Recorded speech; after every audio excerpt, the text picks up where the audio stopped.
Quem é Algaci Túlio? É uma pessoa que veio da região metropolitana, nascido em Areias, a 29 quilômetros aqui de Curitiba, filho de imigrantes italianos. Meus pais nasceram aqui em Santa Felicidade, e com a carrocinha nos finais de semana iam para Areias para desbravar, para fazer a sua roça, a plantação de milho, feijão, município do Rio Branco do Sul, na exploração da lenha, também da Bracatinga, que se vendia muito para a rede ferroviária. Então meu pai era naquela época, além de uma bodega que ele tinha também o seu carroção que levava essa lenha, levava dormentes para a estrada de ferro.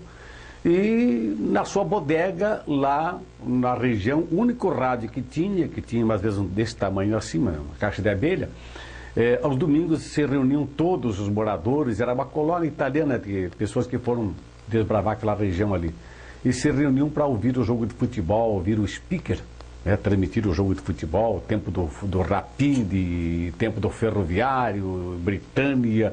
Então ali a gente começou a sentir o gosto pelo rádio, na verdade.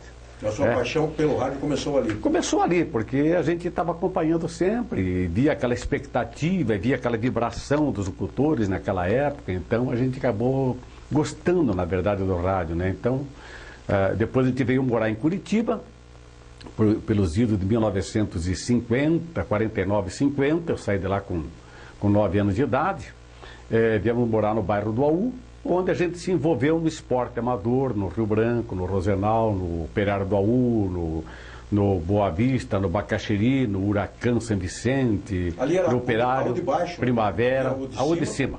Antigamente chamava-se Estribo Aú, função da parada do trem, ali um pouco mais acima. Você chegou a jogar futebol? Jogava futebol, eu joguei no Rio Branquinho, né? Jogava no Rio Branco, joguei no Infanto Juvenil do Curitiba também, na época do famoso Rubens Kuroski, o chamado Engole Cobra, que era o apelido que ele tinha, né? Saiu algum craque dali? Dali saíram vários jogadores, Valdir, lateral direito, que jogou muito tempo no profissional do Curitiba, Sininho, que era um jogador muito bom de bola também, o Pinguim, o próprio filho do Félix Lesmânio, na época, que era o treinador do Curitiba também, o Gildo, também um grande jogador de bola também, e vários outros que também surgiram. E o rádio? O primeiro dia que você entrou na emissora de rádio? Foi no tempo da Rádio Marumbi, misturando o futebol, que ia jogar futebol naquele tempo, e era um colaborador da Rádio Marumbi, do programa do Denir Venharte, né? Ele tinha um programa de esporte amador domingos à noite, então a gente ia para o futebol, levava uma súmula completinha, chegava lá, pegava as escalações, juiz e tal, quem marcou, aquela coisa, e levava para a rádio. Aí vinha correndo para casa para sentir aquele orgulho danado de ouvir o Deniro, então o outro apresentador falar, o nosso colaborador foi o Algaci Túlio. Não falava em microfone? Não falava em microfone naquela época ainda. E essa oportunidade surgiu quando? Bom, surgiu depois na Rádio Emissora Paranaense, lá na rua Senador Alencar Guimarães, quinto andar, 95, edifício Marisa, lembro até hoje. No andar de baixo tinha o faqueiro urbano, que a gente de vez em quando fazia uma sacanagem, ia lá e botava uns espetinhos naqueles bonecos que ele tinha lá dentro. Brincadeira minha, do Emerson Medeiros, Pirajá Ferreira, Olegário Dias, Antônio Cury, Ayrton Cordeiro, Silvio de Ronald, Maurício Frutti, Antônio Pasquale. Essa era a equipe nossa que estava lá naquela época, na Rádio Emissora Paranaense. Só para quem não sabe, o faqueiro urbano foi uma figura que ficava sem comer aí, enjaulado aí pela cidade. E ele tinha um programa... vendia horóscopo também, né? E então a gente ali começou, eu era colaborador do plantão daquela época, né? Que era o Pirajá Ferreira, era o Emerson Medeiros, então a gente ficava lá com 3, 4 rádios, pegando o Campeonato Carioca, Campeonato Paulista, Campeonato Gaúcho, Mineiro, aquela coisa, e passando os resultados. Aliás, que eu fiz muito tempo depois para o senhor também, senhor Gilberto Fontoura, depois mais tempo na Rádio Colombo, na Rádio Curitibana, 62, que se faziam as cadeias, né? E ali começou então a primeira oportunidade dada pelo Maurício Frutti. Naquela época as rádios entravam no ar, o futebol, 1h30, 2 horas antes. E eu então era uma espécie de abridor da jornada. Eu abria a jornada, movimentava o plantão esportivo, os repórteres e tal, chamava o comentarista, depois passava para o Maurício, quando ele chegava em tempo de transmitir. Porque ele ia almoçar na casa da mãe, da esposa dele, das familiares lá em Colombo, enchia vinho, polenta e frango, chegava no estádio, de repente já tinha 15, 20 minutos, e eu tinha que transmitir o futebol até o Maurício Frutti chegar. Mas foi uma escola fantástica. Vili Gonzer também trabalhou com você? Vili Gonzer também, depois na sequência também. Depois veio o Loar Ribeiro, depois veio o falecido Clemente Comanduli e tantos outros, né, que também participaram da equipe da Rádio Emissora Paranaense. Mas paralelamente você tinha emprego, né? No banco? Sim. No começo, o primeiro emprego foi no Gualiche Lotérico, né? Uma casa lotérica ali embaixo do Clube Curitibano, na Barra do Rio Branco. Depois, mais tarde, foi no Banco Itaú, né? Ficamos no Banco Itaú, Banco Indústria e Comércio de Santa Catarina, na Múcio Celso. Depois, mais para frente, fui trabalhar numa empresa alemã, a Schneiker, na Amintas de Barros, que eram pessoas ligadas também ao banco, também. Mais tarde, essa empresa faliu e tudo mais. E assim foi passando a vida da gente e tal. Depois fui trabalhar na Casa de Espadas também. Como é que aconteceu o repórter policial? Olha, foi uma situação interessante, porque na verdade eu estava só lidando com futebol, né? Depois fui para a Rádio Colombo, depois para Curitibano, no futebol, aquela coisa toda. E aí o José Vicente, que era repórter do Arthur de Souza, na famosa revista matinal, uma voz amiga nos lares paranaenses, que era Rádio Colombo. E era o Jornal Nacional da Manhã do Rádio do Paraná, né? Todo mundo ouvia, maior Ibope, né? E aí o Zé Vicente fazia aquele plantão policial, mas fazia do estúdio, porque ele não tinha... O que a polícia registrou? O que a polícia registrou. Aí Arthur de Souza, o nosso amigo Elon Garcia, né, também participava, o irmão do Arthur de Souza também participava, né? E então, na época, o Zé disse, estou cansado, não quero mais fazer isso, você não quer vir fazer o repórter policial aqui? Fiquei mais ou menos, acho que uns 6, 7 meses, só indo no primeiro distrito policial, que antigamente ele era delegacia de vigilância e capturas, também na Travessa da Lapa, ia lá, pegava naquele livro do escrivão, pegava aquelas notícias, né, que eram coisas pequenas, que não acontecia nada naquela época praticamente, e chegava lá e dava para o Arthur. Também não falava, porque tive que fazer um bom estágio para começar a ter chance um dia de falar na revista matinal. E começou então a minha função como repórter policial. Andando de gravador, fuçando o dia inteiro. Você começou a gostar. E aí comecei a gostar e daí, mais para frente, acabei já tendo o meu próprio programa também, até porque o Arthur também encerrou a carreira dele, né?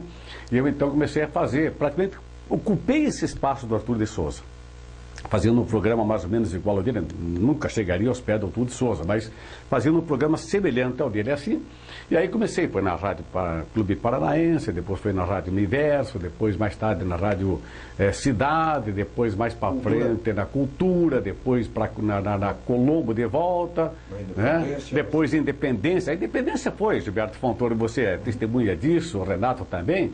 A Independência foi uma coisa fantástica na minha vida, foi a rádio que me projetou oficialmente, definitivamente, como homem de imprensa e que me deu a chance também de virar político. Deixa eu só voltar um pouquinho.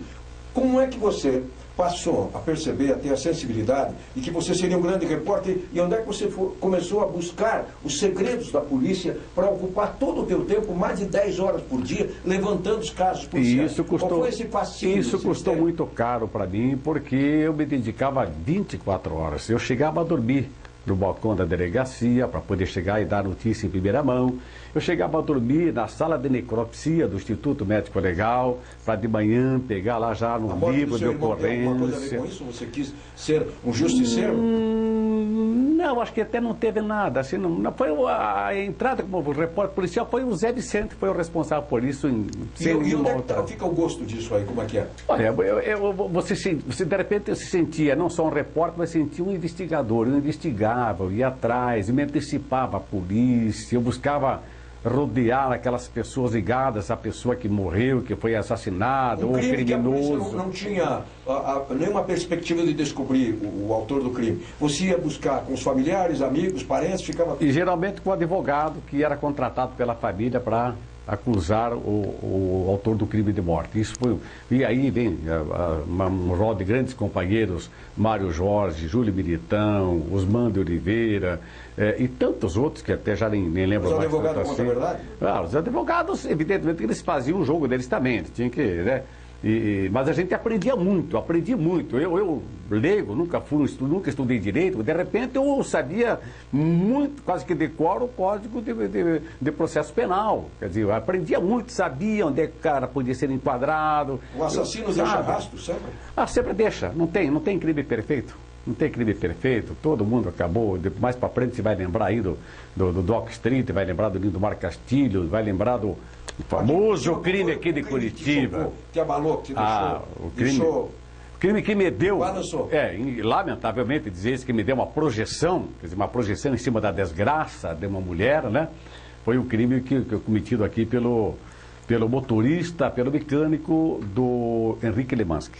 Esse foi um crime que me deu uma projeção fora de série, porque eu fui o único praticamente que dava notícia, porque por ser ele uma pessoa ligada a uma rede de televisão, né? Isso ficou bloqueado. E por ele ter trabalhado como editor-chefe de um outro jornal, quer dizer, um jornal não dava e o outro também não dava. Então só sobrava o Diário do Paraná. E nesta época eu era um repórter policial junto com o Tara Schener, nós éramos os repórteres por Diário do Paraná. E aí, então, o único jornal que dava notícia, e todo dia eu conseguia fazer uma página inteira do jornal Diário do Paraná em cima do assunto. Desvendando o mistério. Todo dia tinha manchete. Por quê? Porque aí eu ia buscar as amigas da vítima, eu ia buscar informações com relação ao crime, eu fui no velório, eu fui no sepultamento, eu fui em todos os momentos que o Henrique Lemanski se apresentou, fugiu, Porto Alegre, aquela coisa toda, na penitenciária, depois ele acabou escrevendo um livro, me deu até um livro para mim, quer dizer, ele, mesmo sabendo que eu era, digamos assim, um carrapato grudado nele para saber os passos que ele dava, mesmo assim, na penitenciária, ele abriu a porta da cela para mim e me autografou, inclusive, o livro. Em todo o crime há fantasmas atrás das portas? Esse era um. Esse era um que a polícia não tinha interesse em desvendar a verdade verdadeira do crime. A polícia estava colocando lá de que foi um atentado, uma tentativa de assalto, e que ele reagiu e o bandido atirou e acertou a mulher e um tiro de raspão no braço dele também. No dia seguinte, eu estava apresentando o programa na rádio, um telefone de uma pessoa que eu conheço, mas não revelo. Olga Citúlio, essa história que estão contando não é verdadeira. A história é outra. Em função dessa história outra que eu comecei a investigar. Aí eu fui no velório, fiquei vendo a reação lá do Lemanski, sentado ao lado do corpo da vítima. Você nunca pensou em ingressar na polícia? Não. Nunca te convidaram? Não, nunca tive essa pretensão, né? Então foi realmente esse crime que a gente desvendou, eu juntamente com o doutor Otávio de César Baleixo, né, na época, advogados que atuaram. Outros repórteres na época que vocês trocavam ideias, né? Outros repórteres da época que vocês trocavam ideias, trocavam figurinhas. A gente se reunia todo dia às 2 horas da tarde no bar Umuarama, na Avenida Iguaçu, ao lado da Delegacia de Furto e Roubos. Jogava sinuca, ficava ali todo mundo esperando ali. Aconteceu um acidente agora, aconteceu um crime agora, saía todo mundo buscar notícia.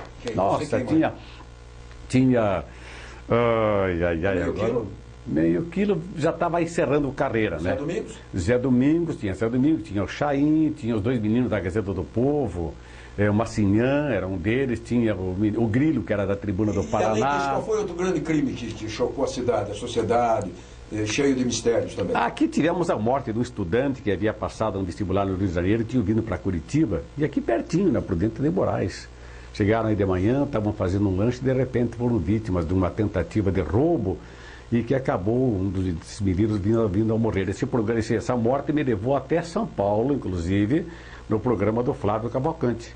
Eu fui, inclusive, notícia dentro da revista O Cruzeiro, na época também. Um rapaz de São Paulo que veio rapaz de São Paulo, estudante. Estavam de passagem por Curitiba, e aí uma tentativa de roubar, alguém mexeu no porta-bala do carro dele, o menino saiu correndo do bar onde estava tomando café de manhã, e acabou o cara atirando. E depois veio suspeita até de que esse crime teria por trás o filho de um delegado de polícia, um outro cidadão bastante conhecido na cidade. Anos 70, por aí? Por aí. Você teve um caso que um assassino ligou para você, não divulgue, sou eu que cometi esse crime, mas houve alguém que te revelou alguma coisa? Não, nesse ponto assim não. Não, mas teve um fato de um bandido que se entregou, só se entregava para mim. Esse foi um fato muito interessante. Um bandido chamado Marajá havia fugido da penitenciária e se homiziou numa casa no bairro da Água Verde, ali, Vila Lindóia, naquela região ali, e tomou uma família como refém, porque já o pessoal de vizinhança viu, ligou para a polícia cercou a casa. Quando cercou a casa, ele falou para o pessoal da polícia, só me entrego para o Olga Citúlio e para um juiz.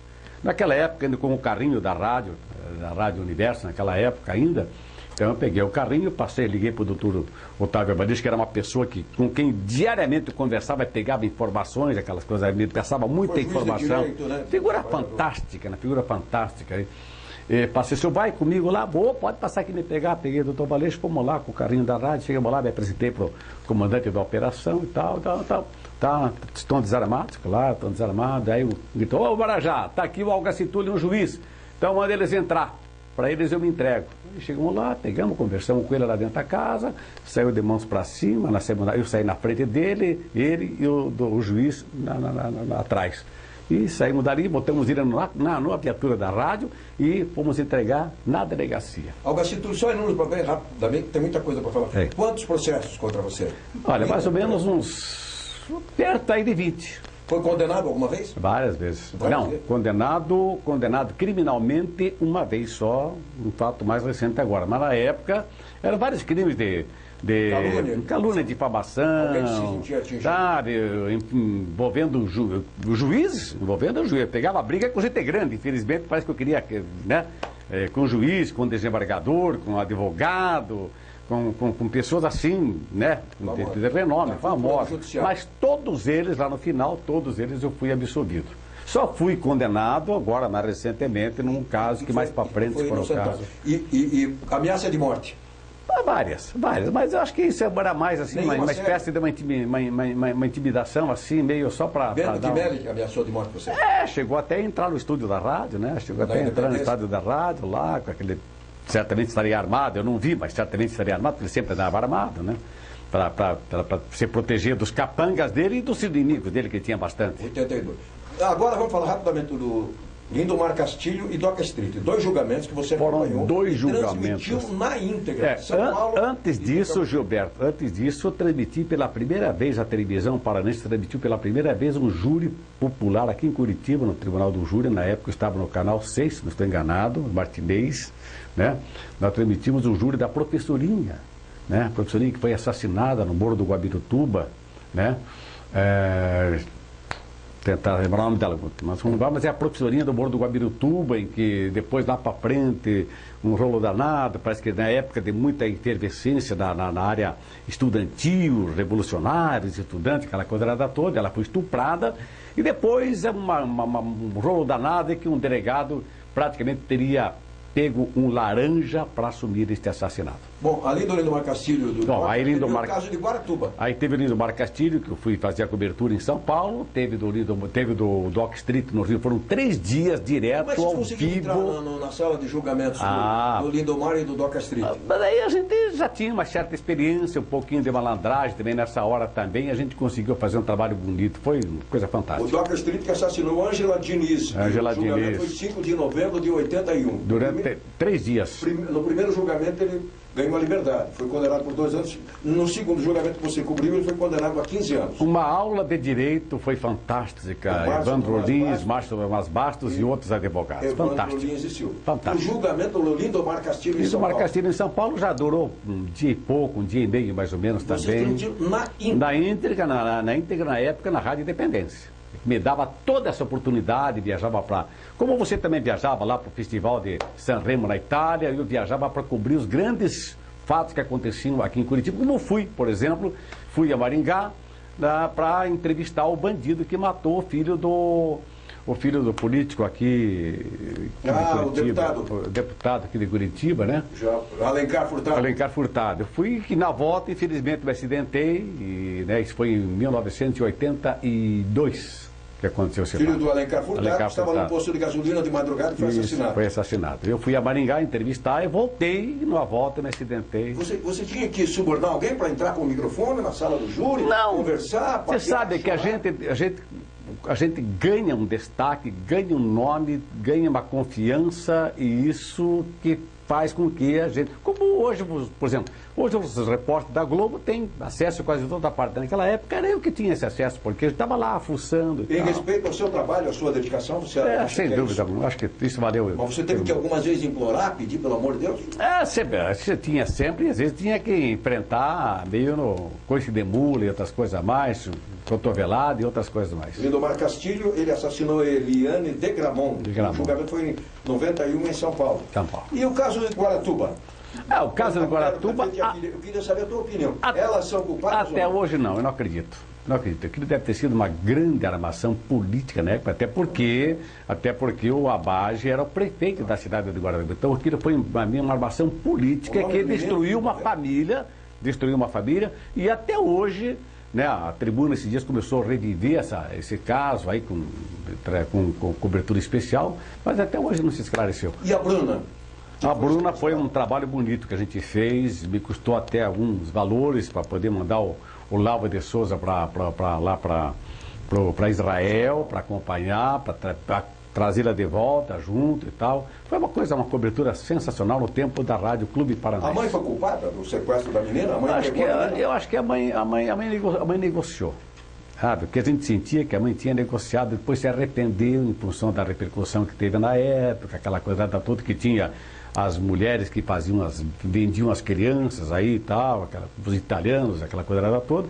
Aí ela, acho que pressionada, ela acabou então se arrependendo e aí também ajudou a trazer aquilo de volta. Agora, o crime mais violento, em que, uma ocasião, você chegou a me contar, que 15 facadas, 2 tiros, alguém da polícia tinha mania de dizer crime bonito, esse quando era uma coisa muito violenta, o sangue ficava na verdade, casa inteira. Foram vários que eu presenciei, que eu cobri de pedra. O que mais me chocou foi uma menina que denunciou o pai na antiga delegacia de costume, o delegado Douglas aqui, né, dizendo que ela havia sido violentada pelo pai. Ela foi à delegacia, denunciou, à tarde a polícia pegou o pai, levou para a delegacia, para no final da noite liberou o pai. Não tinha uma coisa muito concreta em relação a isso aí, né? E no dia seguinte, o que aconteceu? Durante a noite, esse pai matou a mulher na cama, matou 3 filhos, e cada filho que estavam em cima, num sofá, um na sala, um no quarto, outro lá no outro cantinho lá, tinha o nome da criança, tá? Em cada um deles, o nome da criança, o nome da mãe, e depois ele se pendurou em cima da cama, com os pés em cima do corpo da mulher e se enforcou. Isso foi uma cena terrível na minha vida. Você chegou a pensar, por parar de ser repórter policial, que é muito... Foi muito pesado.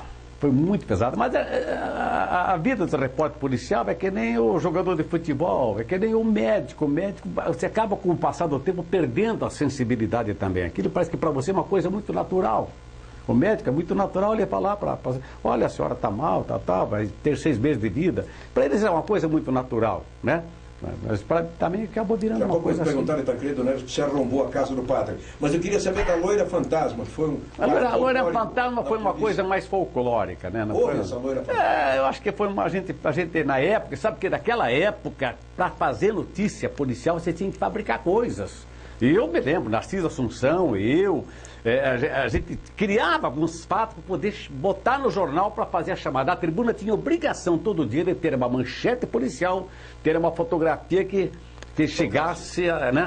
E a gente tinha que buscar. Mas alguém viu nem que fosse outra. Como é que foi? O taxista disse que viu a loira fantasma, pegou a carona com ela, pediu para vir perto do cemitério municipal, aquela coisa toda. Isso foi muito mais folclórico do que verdadeiro, né? Agora, outros fatos, sim, aconteceram realmente que colocaram a gente em situações assim bastante amedrontadas em determinados momentos, né? Mas tem dessas coisas todas, Gilberto. Alguém fechou o carro à noite com você, tentou te ameaçar? Isso eu tinha bastante. Eu fui assaltado 4 vezes. 3 vezes Sabia que era você? 3 vezes eu tinha um revólver na minha cabeça. Claro, televisão, rádio e jornal. Eu tive um momento que eu estava nos 3 ao mesmo tempo. Fazia a Tribuna do Paraná, fazia o Canal 4 e fazia rádio na época. A Rádio Independência, depois a Rádio Clube, 21 anos na Rádio Clube, 11 anos na Rádio Independência e as demais. Tanto que hoje eu tenho... nesse ano de 2011, eu tenho 54 anos de comunicação. O Algaci Túlio cobriu o julgamento do Lindomar Castilho, que terminou às 2 horas da madrugada. Eles estavam vindo e de manhã eu saí 6 horas de casa para apresentar o programa às 7 horas da manhã. 7h40 da manhã, na Aula do Silvério do Pilarzinho, chega o Algaci Túlio e dirigiu a madrugada inteira. Eu fazia essas loucuras. Eu tinha muita responsabilidade. Eu podia ser... Eu sempre fui responsável. Então... O carnaval, o Algaci não queria viajar, queria fazer o programa. Você achava que o carnaval ia render muitos assuntos?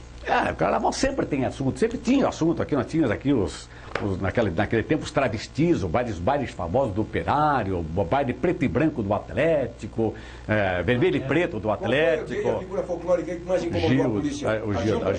A Gilda foi uma figura fantástica, uma figura muito de tipo de gozação de todo mundo, mas quando ela morreu, eu falei, eu vou dar um enterro digno para essa pessoa. Eu comprei um túmulo no cemitério de Santa Cândida, comprei o caixão, compramos coroas, compramos a roupa para a Gilda, enterramos a Gilda dignamente, está lá no cemitério de Santa Cândida, num túmulo que eu comprei. Tua cobertura da morte do Tancredo Neves, que você foi para Brasília. Fui para Brasília, depois a São João del Rei. Acompanhei para Brasília toda, antes disso ainda a eleição de Tancredo Neves, aqueles momentos em que a Polícia Federal proibia você de fazer tudo, de falar que não podia falar, aquela coisa era toda e tal, era uma vigilância louca em cima dos jornalistas. Então eu estive em Brasília, cobri, depois fui até São João del Rei também acompanhando o sepultamento lá do Tancredo Neves. Você que invadia a casa do padre, arrombou a porta da casa do padre para usar o telefone? A gente teve que fazer umas coisas impressionantes, né? Como a gente fez isso na casa do padre lá, eu fiz numa transmissão de futebol em Jandaia, que não tinha como fazer a transmissão porque não tinha linha.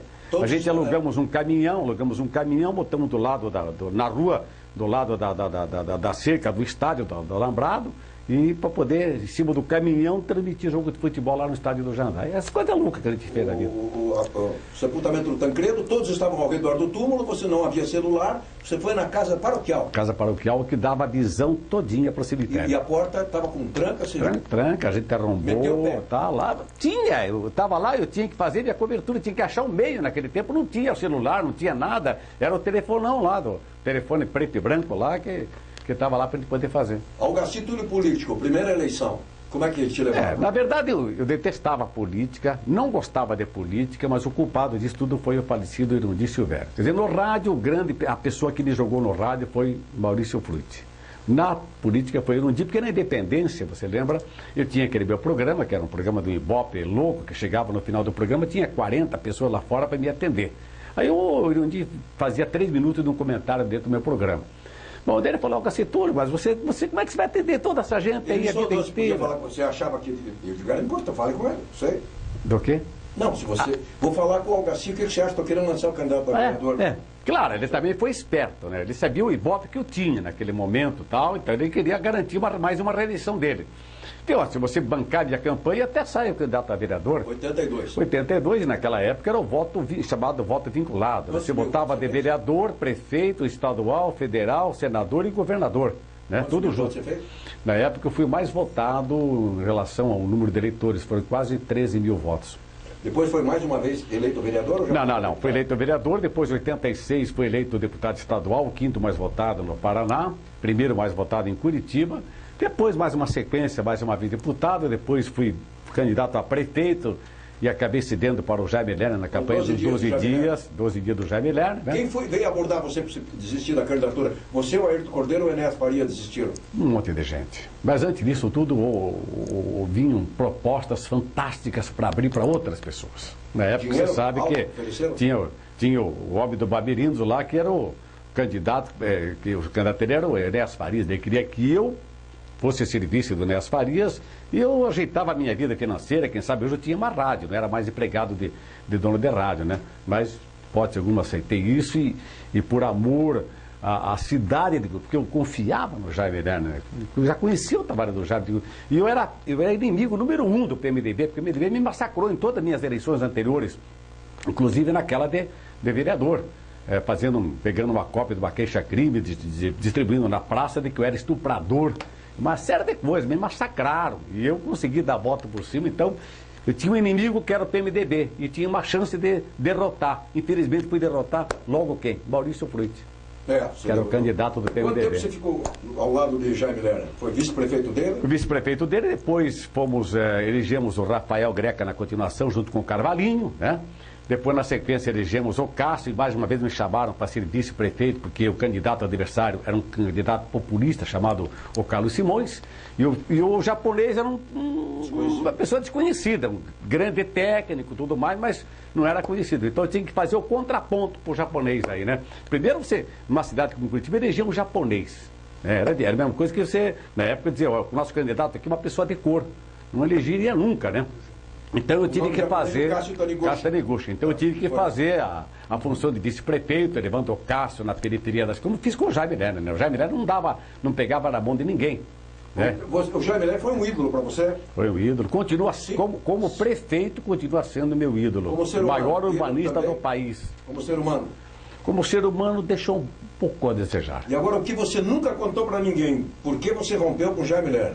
Fala a verdade para nossa Por uma série de razões. Primeiro, não admitia a privatização. Até porque na campanha dele para governador, estive com ele no Banestado, com os funcionários, e ele falou, fiquem tranquilos que não tem privatização. Privatizaram o Banco do Estado. Na sequência, ia privatizar a Sanepar, Copel, Sanepar e outras coisas mais. Aí eu, como deputado estadual, cheguei a ser líder do Jaime Lerner na Assembleia. Eu larguei a liderança, rompi com o Jaime Lerner, me somei à oposição, e nós evitamos a venda da Sanepar, a venda da Copel, a venda da Sanepar, toda a privatização que estava na meta do Jaime Lerner. Você fez uma crítica na rádio dizendo que em todo momento de crise o Jaime Lerner viajava. Você balançou muito. E ficava fez para uma mim. crítica violenta na Rádio Clube. Tanto é verdade que eu assumi a prefeitura na época do Jaime Lerner 27 vezes na época do Jaime Lerner. Na época com o Taniguchi, 2 vezes apenas. Você estava nervoso ou você tinha razão para dizer aquilo? Não, sabe, a gente tinha uma série de atritos da forma como o Jaime até me tratava, pelo fato de que eu não era um engenheiro, eu não era um arquiteto, eu não era uma pessoa de uma cultura, né, da altura deles e tal, então eu era visto assim como um patinho feio daquele grupo deles. Eles me aceitavam porque se obrigaram a me aceitar, porque eu acabei dando essa vitória para o Jaime Lerner. Eu, pela minha popularidade, várias vezes. Chegou um período que eu fiquei 3 meses sem entrar na prefeitura, sem passar em frente, e o vice-prefeito, sem passar na frente da prefeitura. Hoje você dialoga com o Jaime? Ele me cumprimenta, ele me respeita, ele sabe o quanto eu fui importante para ele. Só que, infelizmente, ele, mais Giovanni Gionedes e Castaniguchi me colocaram na maior fria, que resultou num processo. Foi um amigo que chamou para o PMDB? O Requião podia ter 1000 defeitos, mas ele sempre dizia, algo assim, tudo está em má companhia. Sempre me alertava isso. Está em má companhia. Você é um cara bom, trabalhador, cara honesto, mas está em má companhia. Toda vida. Claro que ele dizia isso porque ele queria atingir mais diretamente o Jaime, o grupo do Jaime, não a mim, né? Mas fazia média comigo, mas sempre me respeitou. Tanto me respeitou que quando eu perdi uma eleição, tanto eu e o Rafael perdemos uma eleição para deputado, aí fomos apoiá-lo no segundo turno, era ele e Álvaro Dias. E como eu e o Rafael tínhamos enfrentado a polícia naquela greve dos professores e o governador era o Álvaro Dias, não poderíamos ser incoerentes e apoiar o Álvaro Dias. Vamos apoiar o Requião. Na época o Beto Richa era candidato a governador. No primeiro turno apoiamos o Beto Richa como candidato a governador. No segundo turno apoiamos o Requião. O Requião ganhou, depois ele chamou para ser coordenador do PROCON. Você continuará político? É o que você pretende? Olha, eu estou com meus 70 anos agora, né? Eu tenho mais 2 anos de vereador e acho que dá para fazer mais ainda aí. Eu me sinto em perfeitas condições para continuar na política. Quem é o maior bandido? É o procurado pela polícia das páginas policiais, o estuprador, o bandido, ou é o político que rouba e tira o dinheiro da educação, da saúde? Eu acho que hoje não tem muita diferença. Os dois são terríveis, né? Temos claro que temos bons políticos, né? Não temos bons bandidos, são todos bandidos mesmo. Né? Eu conheci os mais famosos bandidos que passaram pelas penitenciárias. Cheguei a ficar 3 horas lá dentro do pátio da Penitenciária Central do Estado, no tempo do Diabo Loiro, no tempo de Jack Palance. Todo esse pessoal da pesada mesmo, fica lá 3 horas, enquanto eles faziam a negociação com a direção do presídio para evitar que tivéssemos mais mortes. E morreram naquela época 6 presos lá dentro. Agora é o seguinte. Então não tem muita diferença aí com relação a alguns, claro, não estou aqui generalizando. Você que não foi perguntado, você aqui?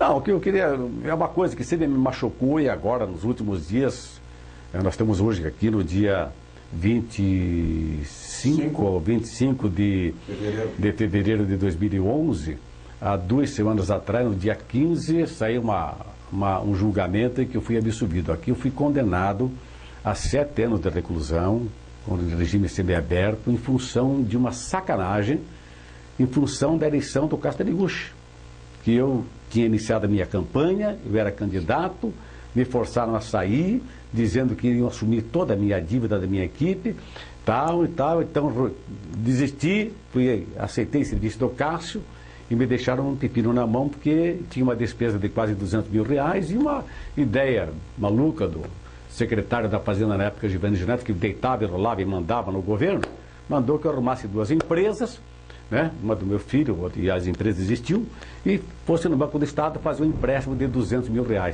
dessas empresas. As empresas não tinham garantias para esse empréstimo, mas com o aval do secretário da Fazenda, os caras do Banestado fizeram.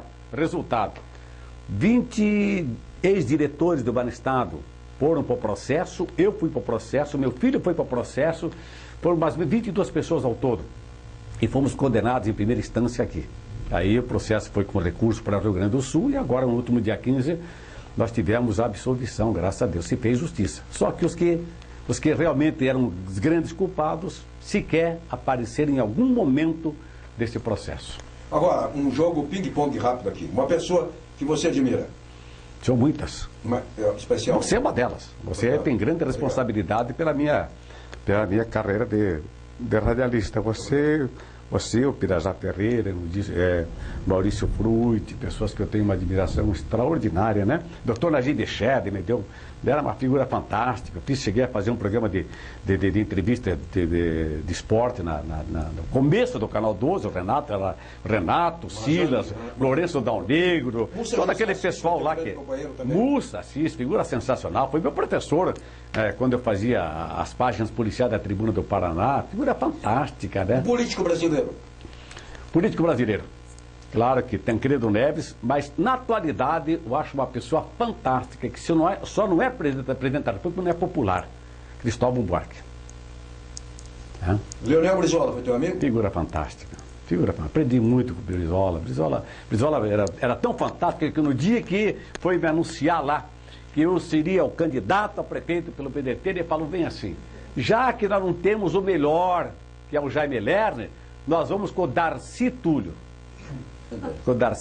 Mas era o Brizola, né? Figura, contava cada causa assim, fantástico, né? Maravilhosa, figura fantástica. Para encerrar, uma saudade. Saudade do meu filho, o Fábio, que seria assim, quem sabe o meu sucessor. Já era jornalista, já escrevia, já era repórter da Rádio Independência, tinha tudo na vida e foi vítima de um acidente quando estava indo para Santos. Todo final do ano ele e alguns amiguinhos iam passar o final do ano em Santos. Foi uma formação de caráter no DEACO, tanto ele como o Marcelo. E chegando em Santos, lá em São Sebastião, faltando talvez 1 quilômetro, aquela vontade. Então, está amanhecendo, eu não vou parar para dormir. Falta mais aí, 3, 4, 10 quilômetros, vamos embora que eu aguento. E talvez tenha cochilado e aí bateu num ponto de ônibus e aí ele veio aparecer, né? Então, é essa saudade que eu tenho. Para encerrar mesmo, em quem você vota amanhã? Em quem você vai votar amanhã? Presidente da República, alguém se eu preciso votar para esta pessoa. Cristóvão de todo Buarque. o Brasil aí, Cristóvão Buarque. Presidente da República, Cristóvão Buarque. Que foi senador por Brasília. Eu acho foi uma pessoa de uma cultura, uma pessoa de uma... Teve muito contato com ele? Nossa, não, pessoalmente eu nunca estive perto dele. Mas cada vez que eu vejo na tribuna do Senado lá, eu paro porque é uma aula, uma figura fantástica. Você sai do PMDB ou fica no PMDB? Por hora, fica, acho que não tem mais... Eu nem posso sair porque tenho mandato. Se eu sair, eu perco o meu mandato. Então, mas nem por isso. Hoje não tem, estão todos iguais, não tem partido um melhor que o outro. Então o PMDB ainda... Uma coisa que me ocorre é o pedido mais curioso que você teve de um eleitor. Não, foram muitos, né, Gilberto? A gente era chamado o salvador da pátria. O senhor é a minha última esperança. As pessoas chegam da gente com a última esperança. Quer dizer, minha mãe está morrendo não sei aonde, eu tenho que arrumar uma passagem, tenho que ir para lá, meu filho tem que se operar e custa tanto a operação, e a gente vale fazer bingo, fazer campanha. Naquela época a rádio dava essas condições da gente fazer campanha, fazer bingo. Quantos bingos eu fiz, que se eu fosse juntar todo esse material, eletroeletrônico, eletrodoméstico, todas essas coisas aradas, toda a bicicleta, a geladeira, fogão, essas coisas que eu dei em bingos, eu teria, quem sabe, a multiloja fosse fichinha numa loja, numa rede de loja minha. Quantas propostas de casamento você teve de fãs eleitoras? Porque tem fãs de rádio e aquelas que são eleitoras, e que são, ao mesmo tempo, fãs e eleitoras. Todo político tem uma eleitora. Parecido de tudo, né, Gilberto? Até a gente levando rosa, como levavam rosas pro Jack Palance lá na penitenciária. Só e é verdade. Jack Palance, para quem está Jack Palance é fantástico, um bandidão, desde o jeitão mesmo daquele artista mesmo, né? Bem truculento e tal. Era um cara famoso. Cada vez que ele era preso aqui pela polícia, ele saía da penitenciária, era preso, o pessoal, as mulheres iam na delegacia levar flores, tirar uma fotografia lá do Jack Palance. Era fantástico. Depois passei a ter um contato com ele, chegou até a frequentar a minha casa, porque ele estava num período de recuperação, se regenerando, tornou-se evangélico. Se regenerou, casou com uma advogada que o tirou da cadeia, tem filhos, está morando em São Paulo. Figura, volta e meia apareceu aqui por Curitiba, não? Ah, claro que apareceu por aqui por Curitiba. Depois dele veio os famosos irmãos Savagins. Savagin, que era uma dupla, eram 3 irmãos, era um trio dos mais terríveis aí. O crime hoje é o crime do crack, do tráfico? Hoje é o crack, é a grande epidemia do mundial, que lamenta-se profundamente que os governantes não tenham encontrado uma condição de combater. E aqui, o outro fato mais terrível também são nossas fronteiras abertas, onde entra o crack, entra o contrabando, entra de tudo, quer dizer, nós precisamos realmente fazer alguma coisa. Agora, em relação a casamento, quero dizer que eu tive um primeiro casamento, depois a minha esposa faleceu, tive uma segunda vida em comum com outra pessoa, mas, na verdade, há 26 anos atrás, aqui merece um registro, né? Há 26 anos atrás, entrei como vereador da Câmara e conheci uma funcionária da Câmara, né? Me apaixonei, ela se apaixonou, a gente viveu um romance, ela, menina ainda, eu já com 42 anos, ela tinha 20 anos de idade e tal, depois passou, eu casei, me descasei, viuvei, ela casou, se descasou, depois de 26 anos, há 2 anos atrás, eu e Raquel nos reencontramos. O Garcia Túlio é um homem realizado financeiramente, rico? Não, eu sou realizado pelos meus atos, pelo meu trabalho, pela minha dedicação. Financeiramente eu não ganhei dinheiro, eu só dividi com todo mundo, ajudei muita gente. E quando eu precisei, infelizmente... Renunciou? Eu tive que... Muda governo, muito embora o governo que assumiu esqueceu que lá atrás eu estava no palanque dele como candidato a governador, que eu fui amigo do pai dele, que fui amigo dele também, esqueceu, me tirou do rádio, me tirou da televisão e me tirou da secretaria. Fazer o quê, né? Isso é coisa da política. Para encerrar, você fica à vontade para dizer o que... Eu quero agradecer o Renato, o Ribas, a vocês todos que estão aqui me aguentando nesse momento, especialmente a você, Gilberto, a quem eu tenho. Você e o Silvio de Tarso são 2 pessoas, que pena que o Silvio não pôde comparecer, são 2 pessoas que eu devo muito, aprendi muito com vocês e eu respeito como meus grandes mestres na comunicação. E agradecer a todos, dizer que, claro, que a gente poderia falar muito mais, mas eu acho que aqui eu já deixo para os meus filhos, para os meus netos, para a minha posteridade, já estou no alto dos meus 70 anos, mas não estou pensando em morrer tão cedo porque eu pratico esporte, academia, eu sou corredor de rua, corro 10 quilômetros em 58 minutos, sou maratonista, né? Mas certamente, claro, ninguém vai escapar disso, mas espero que meus filhos lá atrás possam um dia também rememorar vendo esse meu vídeo. Muito obrigado a todos, um grande abraço.